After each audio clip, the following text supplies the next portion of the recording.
Damien Bancal, bonjour. Bonjour. Le patron de Tesla et de Twitter, Elon Musk, vient, avec plusieurs experts, d'appeler à mettre en pause les recherches sur les systèmes d'intelligence artificielle. Alors les artistes ont fait de même, demandé qu'on arrête un petit peu de foncer là-dessus.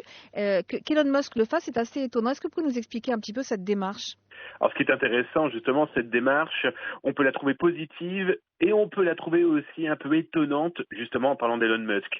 Positive, on peut comprendre. On prend par exemple l'exemple des artistes pour la musique, on prend les artistes pour le dessin, la photo. On peut même parler aujourd'hui d'intelligence artificielle qui est capable de s'occuper d'une radio de A à Z, avec par exemple l'animateur, la musique, etc., etc. Donc on peut comprendre que dans cette partie-là, ça peut inquiéter fortement. Il y a un journal en Allemagne, quand même, faut-il le rappeler, depuis que ChatGPT, pour pas le citer, existe, ont quand même bougé certains de leurs journalistes qui s'occupaient, par exemple, de la rédaction de brèves informatives. Donc de cette partie-là, on peut effectivement se dire, c'est inquiétant.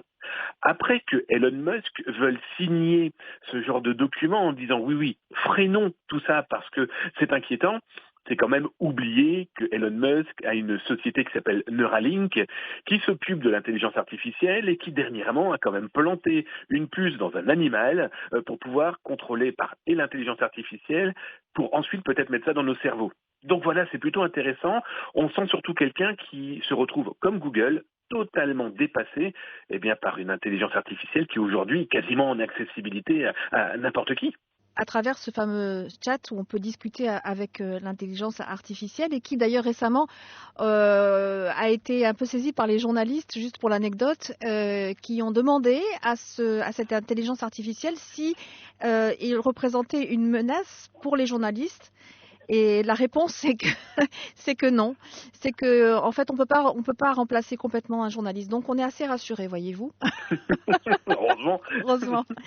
Est-ce que c'est vraiment un danger du coup? Parce qu'on dit que ces cerveaux numériques toujours plus puissants, personne ne va pouvoir les contrôler de manière fiable. En tout cas, c'est l'un des arguments des détracteurs. Alors, une intelligence artificielle, sa mission est de calculer et d'apprendre. Plus on lui fournira de contenu et plus elle apprendra à répondre plus ou moins correctement. Si on prend l'exemple de ChatGPT, pour l'avoir testé moi-même, on se retrouve souvent avec des réponses assez farfelues, soyons très clairs. Si on prend Midjourney, qui est un même principe, où là on propose à cette intelligence artificielle de dessine-moi une vague sur la montagne en train de faire du ski, il sera tout à fait capable de le faire.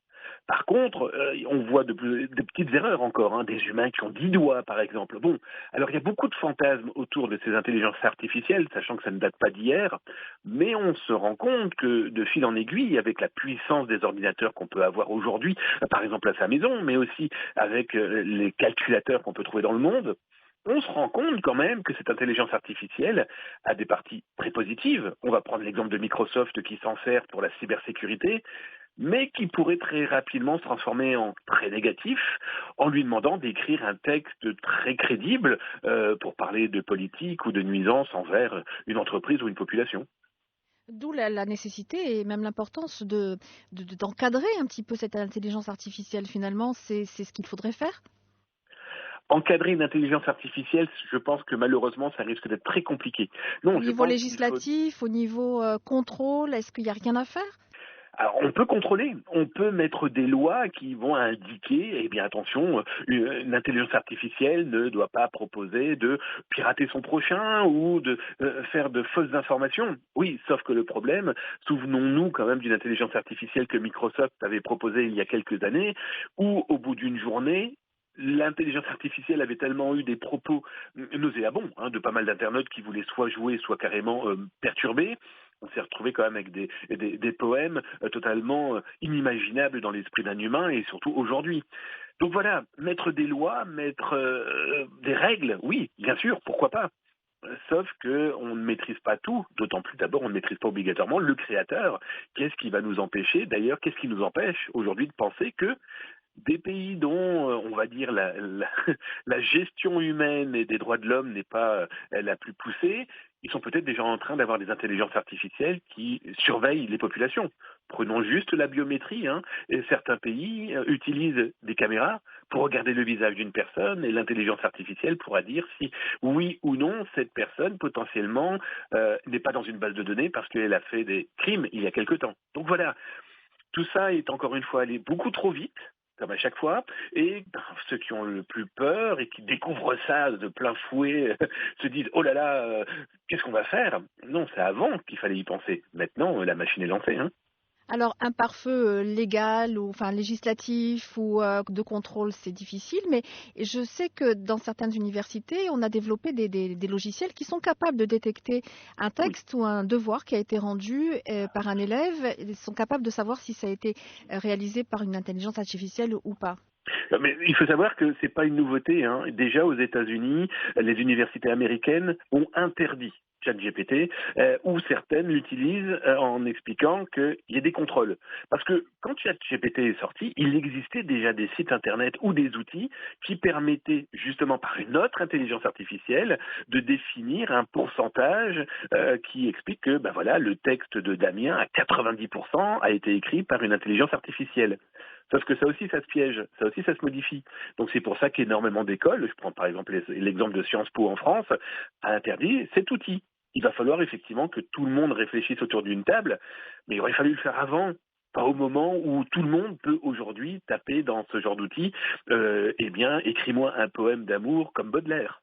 Il y a moyen de le savoir que quelqu'un a utilisé une intelligence artificielle, mais il existe déjà des méthodes qui permettent de contrer l'intelligence artificielle qui pourra vous dire ce texte a été écrit par ChatGPT. Comme il existe aussi des logiciels capables, et gratuits, même qu'on trouve sur Internet, capables de vous dire cette photo est une photo créée par une intelligence artificielle. Donc voilà, il y aura toujours des contre-mesures dans le principe où on essaie de contrer les personnes malveillantes qui veulent les utiliser, mais après il va falloir aussi avoir une vraie réflexion de jusqu'où souhaite-t-on aller. Je prends tout le temps l'exemple d'un film de science-fiction qui a bientôt 30 ans, Terminator, où c'était aussi une intelligence artificielle. On peut parler aussi du film War Games, qui lui a quasiment 40 ans, où Joshua, cet ordinateur qui décide de lancer une guerre nucléaire alors qu'il pense jouer aux échecs, était aussi l'intelligence artificielle. Ça, il y a 40 ans, c'était de la science-fiction. Oui, Aujourd'hui, vous prenez ChatGPT et vous lui faites écrire un texte dans n'importe quelle langue, et c'est encore plus efficace que si vous passiez par un traducteur. et c'est effrayant. Je ne sais pas si c'est effrayant, c'est moi le geek, moi le Oui, oui, passionné de justement, vous numérique. le dites, qu'est-ce que vous en pensez? Moi qui suis un geek, qui trouve ça très bien parce que c'est l'avancée technologique, par contre, je m'en inquiète effectivement en me disant mais jusqu'où ça va aller? Moi, je vois aujourd'hui des gens utilisés pour du marketing, pour du texte, pour des vidéos, pour du son. On est en train peut-être aussi d'amoindrir un petit peu notre cerveau qui a besoin d'être travaillé. Il a besoin d'être continuellement rempli de Challenger. bonnes idées. Mhm, Ah bah oui, c'est un mhm. muscle. Oui. Si on réduit ce muscle par des algorithmes qui feront notre travail à notre place, il y a un moment, il faudra par contre là se poser des questions. Damien Bancal, merci beaucoup d'avoir répondu à mes questions. Merci. Merci.